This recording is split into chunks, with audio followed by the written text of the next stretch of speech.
Bueno, queríamos comenzar en primer lugar agradeciendo a los organizadores de este tercer Congreso Internacional de Innovación y Tendencias Educativas de INTED por darnos la oportunidad de participar en el mismo. La comunicación que vamos a dar se titula Codificación lexicográfica en XML, la confección de diccionarios nivelados de aprendizaje de lenguas. Y la comunicación la hemos estructurado de la siguiente manera. En primer lugar, daremos una introducción que explica el porqué de esta comunicación. Después hablaremos de cuál es el problema detectado y cuál es la pregunta de investigación que da lugar a lo que será el marco teórico que sustenta la propuesta de diccionario que vamos a realizar, y luego un caso práctico con un fragmento de un diccionario en XML que atiende a esas diferentes dificultades, a esos diferentes niveles de aprendizaje, para terminar con las conclusiones, cuáles son las ventajas e inconvenientes del modelo lexicográfico que proponemos. Como sucede en todas las aulas, en caso de un aula de aprendizaje de lengua nos vamos a encontrar con aprendientes que tienen distintos ritmos de aprendizaje. Las necesidades cognitivas, ¿no? Son diferentes en esos distintos también aprendientes, y por lo tanto son diferentes las necesidades que se deben satisfacer.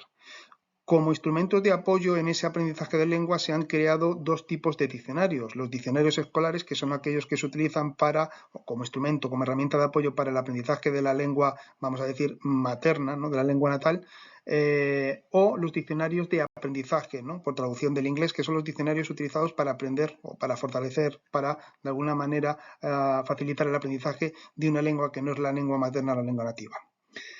¿Qué sucede con estos diccionarios? Estos diccionarios no proporcionan distintos tipos de información para una misma búsqueda. Es decir, es cierto que en una clase, pues un aprendiente puede utilizar el diccionario para buscar los ejemplos de un verbo, o para buscar, otro aprendiente puede buscar el comportamiento sintáctico de un lema concreto, por ejemplo, de un lema verbal, ¿no? O los significados que tiene, sigo con el verbo, pues un verbo en concreto, los diferentes significados.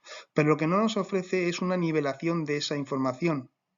Y quizás lo que necesitan algunos aprendientes no es acceder al mismo tipo de dato lexicográfico al que acceden sus compañeros, sino a otro tipo de dato lexicográfico que le ilustre de una manera mucho más clara la definición. Para crear diccionarios, en este sentido, contamos con una herramienta, contamos con un metalenguaje informático, como es el caso de XML, que facilita la codificación de obras lexicográficas, propiciando el que podamos nivelar los datos lexicográficos, es decir, que podamos crear un diccionario al que el usuario, dependiendo de sus necesidades cognitivas o comunicativas, acceda a una información determinada. Lo dicho hasta ahora sirve para enunciar el problema que hemos detectado y al que queremos dar una solución. Ese problema nosotros, más que el hecho de que los aprendientes de lenguas de un nivel determinado necesitan satisfacer una serie de necesidades cognitivas diferentes, incluso dentro de los propios niveles lingüísticos, como es el caso del nivel morfológico, sintáctico, semántico o bien pragmático. Es decir, los ejemplos que aparecen en un diccionario son los mismos ejemplos que se ofrecen para todos los posibles usuarios de ese diccionario. Pero a lo mejor lo que necesitamos son diferentes tipos de ejemplo o diferentes tipos de definiciones para que diferentes tipos de usuarios puedan satisfacer esas necesidades cognitivas que tienen. Así pues, la pregunta de investigación sería: ¿es posible diseñar de alguna manera diccionarios de aprendizaje de lenguas que proporcionen una información diferente, es decir, que proporcionen distintos accesos a los datos lexicográficos según el nivel de cognición del aprendiente? Para dar solución a este problema lexicográfico, nos hemos fundamentado en tres teorías o tres marcos teóricos fundamentales. El primero es el de la teoría funcional de la lexicografía. Es una de las teorías lexicográficas que existen y que parte de un análisis de las necesidades extralexicográficas de los potenciales usuarios del diccionario. Es decir, primero hay que analizar cuáles son esas necesidades para después satisfacer esas necesidades con la confección de un diccionario especial. Se trata de adaptar los diccionarios a dichas necesidades. Luego veremos cómo. El segundo pilar teórico lo encontramos en la lexicografía didáctica. no todos los diccionarios son iguales. Y en el caso de los diccionarios de aprendizaje de lenguas, está claro que tienen que tener unas estructuras y unos contenidos determinados. Diccionarios que, como hemos dicho antes, se dividen en los que son escolares para la lengua materna y de aprendizaje para una segunda lengua o lengua extranjera. Ahí Heuberger yo creo que es claro a la hora de determinar cuáles son esas necesidades.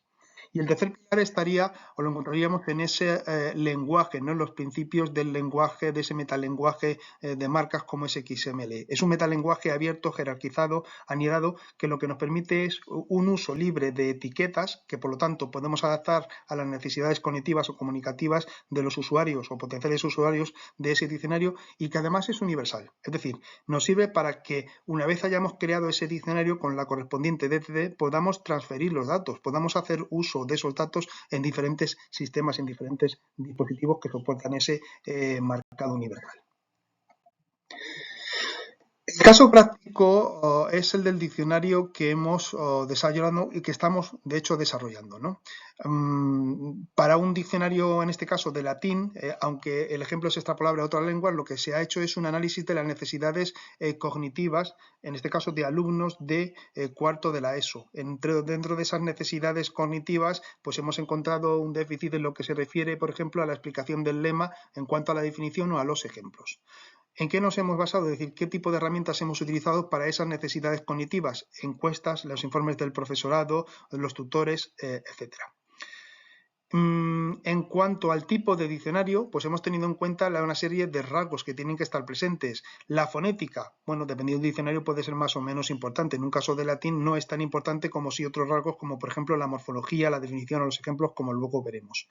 Y, por último, el diseño de una DTD. En el caso de que no se quiera utilizar una DTD, se quiera utilizar un esquema o bien un tipo relaxing, bueno, pues habrá que configurar el documento de otra manera, ¿no? Pero sí determinar una DTD que valide de alguna manera ese documento XML, que sirva para saber si el documento es válido, ¿no? El resultado es ese documento XML que no deja de ser un diccionario, que es lo que vamos a comentar a continuación. El diccionario, o explicar todo el diccionario, se saldría de los límites de esta comunicación, por eso hemos recogido un fragmento concreto del diccionario en la nivelación referente al tipo de traducción, al tipo de, mejor dicho, de definición, perdón, y de los ejemplos, como luego veremos. El diccionario parte también de de los principios teóricos, utiliza los principios teóricos de la lingüística funcionalista, de manera que va a hacer especial hincapié en la definición de los verbos a través de los marcos predicativos. Si cambia la valencia del verbo, si cambia, es decir, el tipo de complementación o la forma de la complementación del verbo, cambiará también el significado de dicho verbo. No voy a pararme a explicar cada una de las etiquetas, ¿no? Pero en el caso de este marco predicativo que hemos cogido de verbo pereo, pues lo que encontramos el tipo de verbo que es un cambio de verbo de estado, con qué otros verbos del diccionario se encuentran relacionados, es decir, qué otros verbos con los que comparte determinadas características semánticas, pues comparte también características de tipo morfológica y sintáctica, como es el caso de Morioro o Kido. Bien, a la hora de definir ese marco predicativo, pues tenemos, y ahora sí vamos a la nivelación, tres tipos de definiciones. Tenemos la definición fraseológica. Si vemos al lado de la definición fraseológica tenemos una como atributo el español y luego un número, pone N1, luego abajo N2 y demás, es un atributo para indicar el tipo de nivel. Se da la definición fraseológica, se ofrece también una definición por equivalente en español y se ofrece también una definición en latín. Ahí es donde se encuentra la nivelación, en este caso en las definiciones. ¿Por qué? Pues porque los aprendientes de latín que utilicen este diccionario pueden acceder según su nivel de cognición a un tipo u otro tipo de definición. El dato lexicográfico es el mismo, la definición, pero es cierto que está nivelada. De esta manera, tal y como está estructurado el documento, yo puedo o bien nivelar el acceso al diccionario desde el principio, es decir, qué tipo de estudiante o de aprendiente eres, cuál es tu nivel cognitivo, por lo tanto tendrás que acceder a los datos del diccionario según un nivel 1, 2 y 3, o una vez entrado en el diccionario, independientemente del nivel que utilice, puedo de alguna manera subir o bajar un escalafón en el nivel de datos, ¿no? Si la definición que me ofrece por equivalencia no es suficiente, puedo ir a la definición por fraseológica o puedo ir frástica, perdón, o puedo ir a la definición monolingüe. Sucede, bueno, en el resto de argumentos no lo comentamos, sucede algo parecido en la diapositiva siguiente. En este caso nos encontramos con los ejemplos y estos ejemplos también están nivelados. Vemos que encontramos otra vez el atributo n que hace referencia a 1, 2 y 3. ¿Por qué? Pues porque puede que un aprendiente necesite un ejemplo en el que se especifiquen las funciones sintácticas de los argumentos verbales, como sucede en el caso de N2, cuando dice filia, sujeto, domini perit. Bien, puede que necesite conocer o que sea más útil para ese aprendiente conocer la función semántica, como sucede en filia, meta, domini perit, o sencillamente que lo que necesite es el ejemplo tal y cual o tal y como aparece en la literatura latina, no un usuario de tipo 3.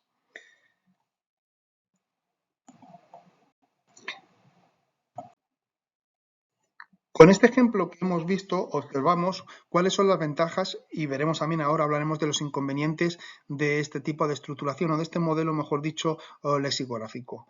¿Cuál es la ventaja? La ventaja de utilizar XML junto con esas otras teorías de las que hemos hablado, lexicográfica y demás, es la principal es poder nivelar los datos lexicográficos del diccionario. Es decir, que el acceso a esos datos sea selectivo.